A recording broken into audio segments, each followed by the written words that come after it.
Democrats. Today is Wednesday, June 2nd, and it feels like I haven't done a live in about 33 years. I know it's been less than a week, but it feels like a lot of time. So happy Wednesday and happy Pride Month. I was supposed to say it yesterday, but I wasn't here. I was prepared to come live. I told you guys I'd be back on Tuesday. I was prepared to go live yesterday, but I was standing in line waiting to see the president right at 4:15. So that was very cool. It was very cool because you do actually get to talk to him. It was a cool moment. So I'm back. And when I last came to you guys, I said the next time I see you guys, I will have met the president. I've met the president. Hello, Charlene. Hey, Amber. So let's talk about what's been going on since the last time I was here. I don't know if it was Thursday or Friday. It's been so long. But as you know, we just ended about 10 days of commemoration events for the 1921 race massacre. This was the 100-year this is the centennial of that event. And for those of you who, I guess, live under a rock because I haven't been able to turn on my TV and not see a special on it, the 1921 Race Massacre was an event that happened May 31st, June 1st of 1921, wherein allegations between a white and black teenager basically blew up 35 to 40 blocks of a thriving neighborhood in Tulsa, Oklahoma, called Greenwood. It wasn't just the street that we know now. It was a thriving neighborhood that was about 40 square blocks. And it was looting and death and destruction and internment and just harming people for no reason. And people lost their lives and people lost loved ones because they just left and gave up their lives. It was a horrible time, and it was aided and abetted by the city. And then they called it a riot for years so that the folks who had been paying into their insurance company weren't allowed to make a claim. And that's where you get the nomenclature that, for years and years and years, it was called a riot for that reason. But it was, in fact, a massacre. So it wasn't just that they destroyed their homes. It wasn't just that they left over 1,000 people homeless, but then they also tried to make it impossible for those people to rebuild. But they were able to rebuild. And then as things started thriving and going back to normal, then we had urban renewal come in and further divide the neighborhood. And so this was a time for us to acknowledge it. There were educational events all over the city put on by any number of hosts. There were exhibits. It was a good opportunity to have the hard conversation. And I live in Tulsa. And so, for me, it was a hard conversation about Tulsa, but I also live in America, and it's a hard conversation we need to have about, what happened in America, because it happened in multiple cities from like 1919 to 1923. This was happening, being recreated in city over city in the same thing. And so there is a push, as it happens with the Tulsa massacre. There are 3 known living survivors that were alive at the time. Hola, Jose. That were alive at the time and have lived experience memories that they're able to share. And they absolutely should receive reparations. I'm going to take a little bit and tell a story that I heard that I thought was amazing.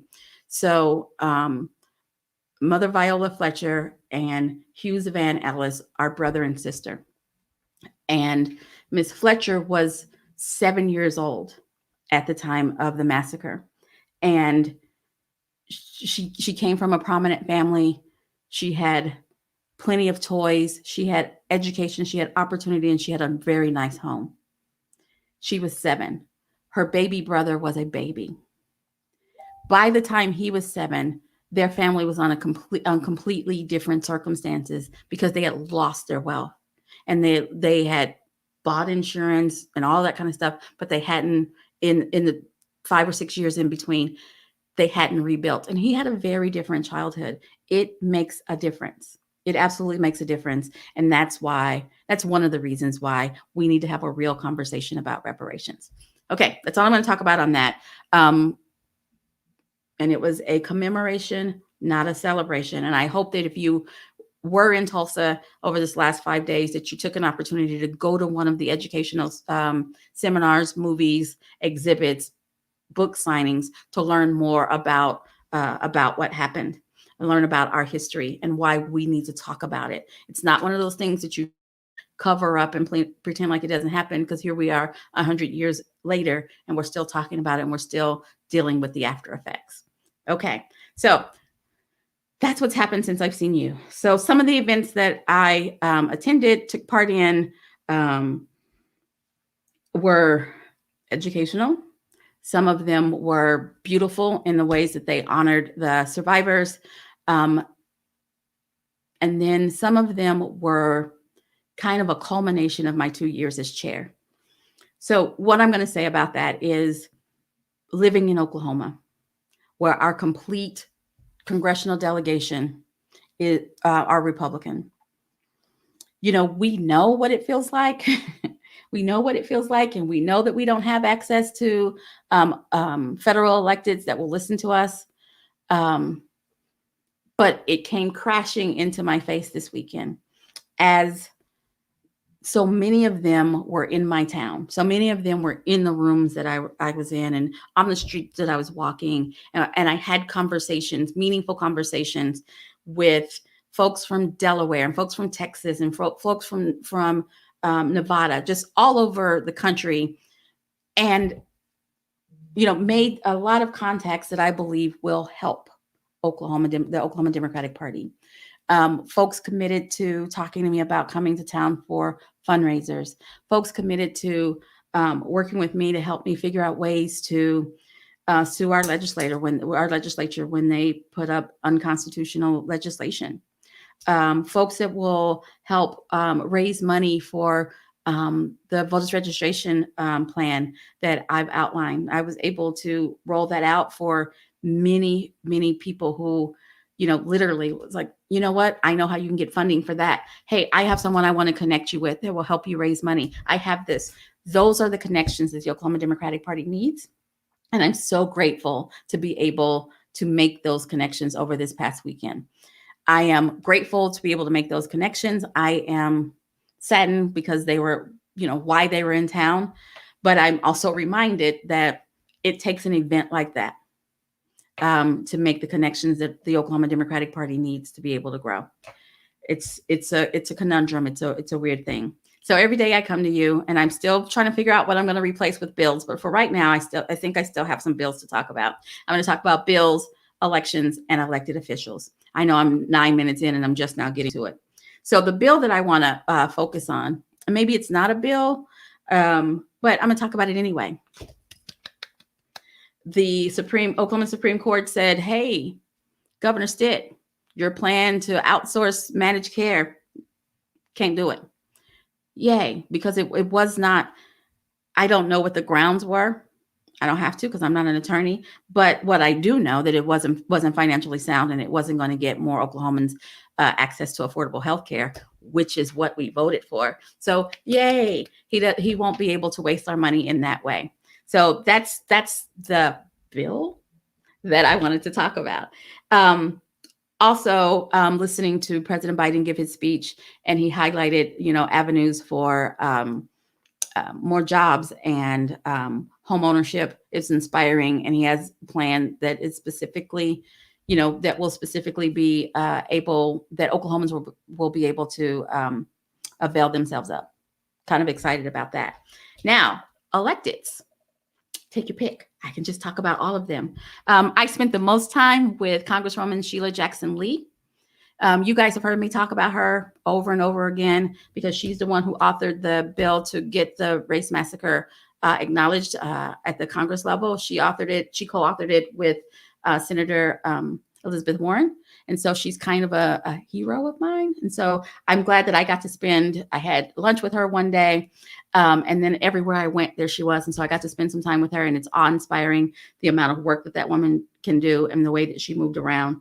And I'm just saying she made moves, and she was everywhere. I look up, there she was, and I run over to this other event, and she'd already be at the other event. It was amazing. But we had Senator Chris Coons here and Congresswoman Lisa Blunt Rochester. Well, we basically had half of the Congressional Black Caucus plus Chris Coons. We had Jim Clyburn.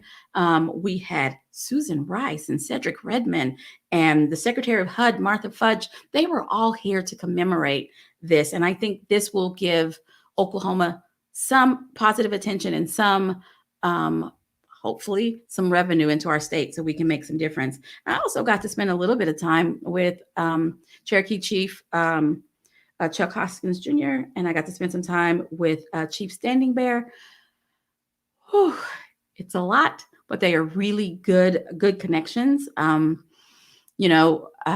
big focus this weekend was talking about voters registration. I don't think we would be where we are as a state of registered Democrats if we had more people helping. And I made contacts, and everybody was willing to help, and it's a great thing. So more on that later.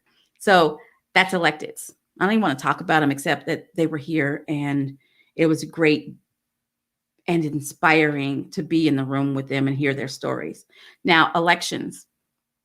This Saturday, a couple of days from now, this Saturday, the Disability Federation will be holding their convention where they'll be electing their leadership for the next 2 years.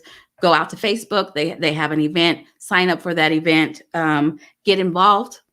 This is another way for folks to be involved, and you do not have to be currently disabled to be able to participate in that organization. So that's this Saturday. I believe it's at 10 a.m. Check Facebook, the Oklahoma Democratic Party Disability Federation. They're having an event this Saturday. June 8th, all over the state in various communities, there are propositions to be voted on. In Tulsa, we'll be voting on school board issues. That's next Tuesday, a week ago yesterday. So go out, print your sample ballot, study so that you know what's going on there. And then June 12th, we are 10 days away from a state convention where we decide who's going to be our chair, vice chair, secretary, and treasurer for the party, in addition to our 4 affirmative action officers redeveloping our platform for the 2021-2023 cycle, and clarifying our rules, which is our Constitution and bylaws. It's going to happen on June 12th. And the call, which is our official invitation that goes out to delegates, went out yesterday. We've been shoring it up and making sure, going through the list, checking it twice, making sure that we're getting everybody. That call went out yesterday. Please check your email, check your spam, check your trash, check the email that you used to go to your county convention. Because I know I have 5 emails myself, but use the email that you use to go to your county convention.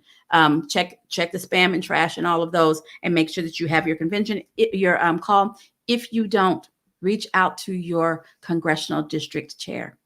They are in charge of the lists, and they can add and take off folks. So make sure you check there so that you can, because you have to pre-register to be able to pre-register. And the link to the actual convention will be sent the day before the convention so that it doesn't get out. Let's see. What else do I want to tell you about it? The committees are meeting. So we're doing the work, and we're good. If you didn't get it, please reach out. We want everybody who is eligible to participate to be able to participate and have all the information that they need in time. All righty. That was a lot crammed into 15 minutes. Thank you guys for indulging me. Thank you for sticking it out. Tomorrow should be a little less heavy. You guys have a great one, and I'll be back tomorrow at 4:15.